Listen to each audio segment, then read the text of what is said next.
Kalau di Petaling tuan-tuan, kalau nak cerita bab pelajar sekolah ni, kalau sebut pelajar sekolah ni, kami akan laksanakan ujian saringan urin kepada pelajar sekolah menengah. Boleh dikatakan kita cuba untuk pergi ke semua sekolah menengah, tetapi Petaling ni terlalu banyak sekolah tuan-tuan.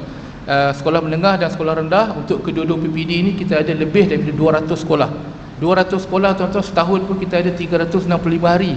Kalau 200 tu kami nak pergi semua tuan-tuan, separuh tahun pergi sekolah je lah, tak boleh buat kerja lain lah. Terlalu besar daerah Petaling ni.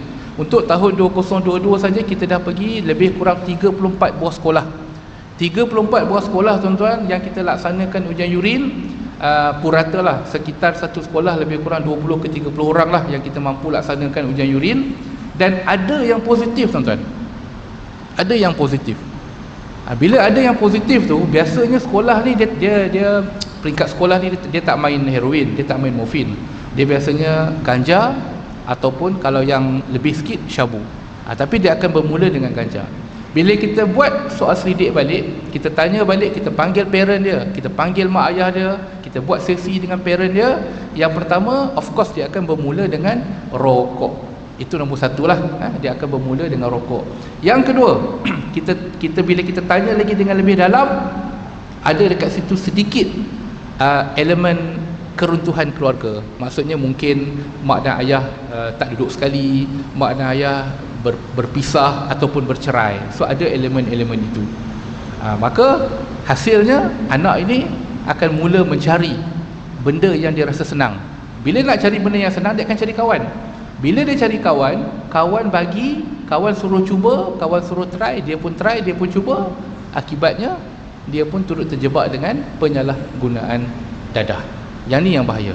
Yang ni yang sangat-sangat bahaya. Itu yang kita tahu tuan-tuan. Yang real kita nampak dalam bentuk dadah. Mungkin ganja dia ambil, dia kena balut, apa semua dia kena hisap. Ni yang vape, apa cerita? Yang hisap vape? Parah orang hisap vape tuan-tuan.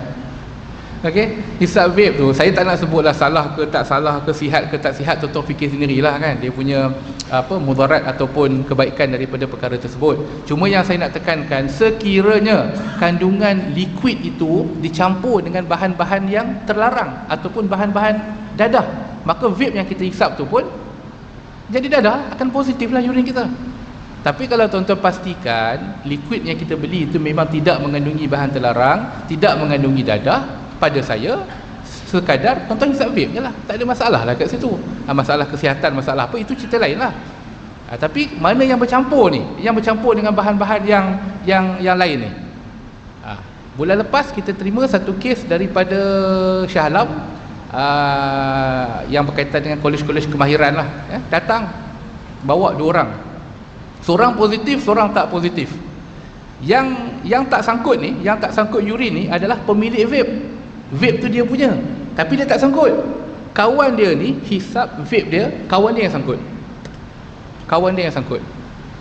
Nampak? Dia punya vape tapi dia tak sangkut, kawan dia pula yang sangkut. Datang daripada jauh, belajar kat sini, tiba-tiba sangkut. Hisap vape. Tanyalah saya, vape sangkut ke? Vape sangkut ke? Itulah huraiannya. Vape tu kalau lah saya rokok pun tak hisap, vape pun saya tak hisap. Saya tak tahu nak cerita macam mana kan. Saya tak tahu nak sebut feel itu macam mana, saya tak tahu. Tapi orang kata bahasa mudah lah, kalau kata kita beli vape tu perisa strawberry yang tak ada campur dengan nikotin ke apa-apa bahan terlarang, langsung dadah apa semua tak ada, kita rasa strawberry je lah, itu je lah kot kan, itulah kot rasanya. Tapi kalau kita ambil benda tu, kita tahu benda ni mengandungi kandungan dadah dan kita campurkan dalam vape kita, maka yang salahnya adalah ubat dadah yang dicampur itu, itulah yang akan mengakibatkan urin kita positif. Sama macam orang minum ketum. Orang minum ketum, dia kata minum ketum urin tak sangkut. Betul. Dalam ketum mana ada opiat, mana ada methamphetamine, mana ada amfetamin. Tapi kalau dicampurkan dalam kandungan ketum tu, dalam botol air ketum ni dia campur ubat batuk banyak ni, balance ni semua dia campur dengan air ketum, silat-silat boleh juga sangkut opiat, sebab kandungan ubat batuk mungkin mengandungi opiat, akan positif opiat. Dia masalah dia salah guna, dan bila salah guna ni dia campurkan dengan bahan-bahan terlarang, ini yang menjadi masalah. Ini yang kita kena ambil tahu tuan-tuan, sangat-sangat kena ambil tahu.